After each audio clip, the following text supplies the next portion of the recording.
All right, so now what we're looking at is arginine vasopressin resistance and deficiency, or diabetes insipidus. AVP-R for resistance, AVP-D for deficiency.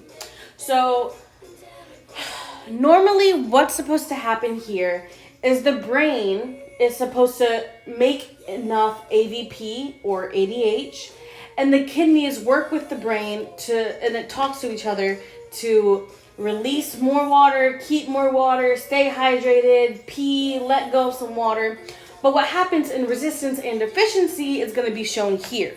So in AVP-R resistance, essentially what's happening is the sponge is broken. There's a hole in the middle of the sponge. So the sponge is going to be like your kidneys, okay? And then the brain, the hypothalamus and the pituitary gland control the water valve. So the water valve is going to be the AVP or ADH. So that's what decides how much water your body should keep or flush out. So when it's normally working, your kidney will hold on to water, you'll have less urine, you'll be hydrated. But whenever this is not working together, this whole thing's not working, the kidney's going to release more water, you're going to be peeing a lot, you're going to be super dehydrated. That's what we know as diabetes insipidus. So in AVP-R, the sponge has a hole, so the brain is going to make enough of the AVP or ADH, but the kidneys are going to ignore it. So the sponge is just going to be like, oh, well, I'm not going to do my job because I'm broken. So the water that seeps through your body is just going to go through it. It's just going to rush out and you're going to have excess urine. The sponge isn't even doing its job. So that's AVP-R. The kidneys aren't doing its job. Now, in AVP-D deficiency, the water valve is broken. So it's deficient in the AVP. So in resistance, it's just resisting doing its job. In deficiency, the brain is not doing it. The brain isn't doing its job. So in AVP-D, essentially what's happening is the water valve is broken. So the brain doesn't make enough AVP or ADH, so the kidneys don't even get the signal to hold onto their water. So whenever this isn't making enough, it doesn't notify the kidneys, hey, so the kidney can be completely a brand new sponge.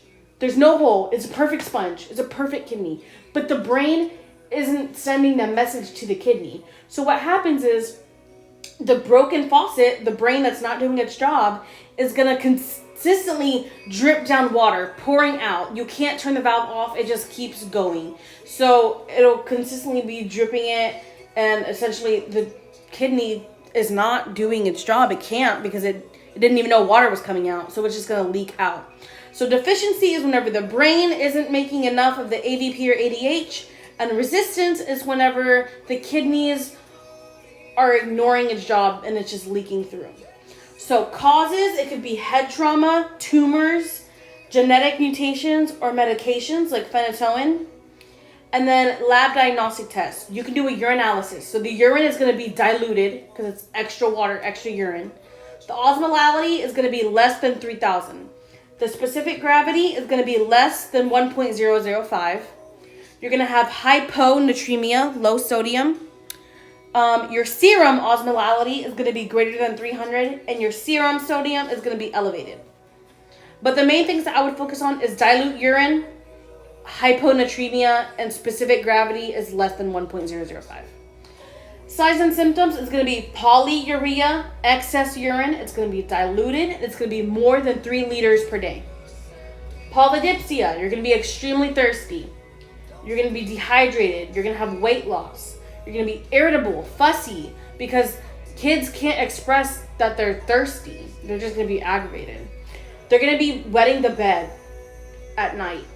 So they're peeing so much, they're going to be wetting the bed.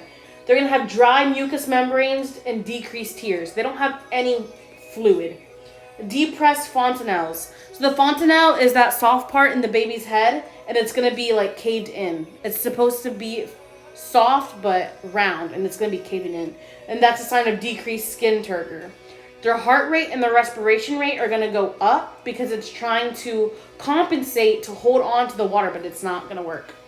So treatment, you're going to use desmopressin specifically for the deficiency.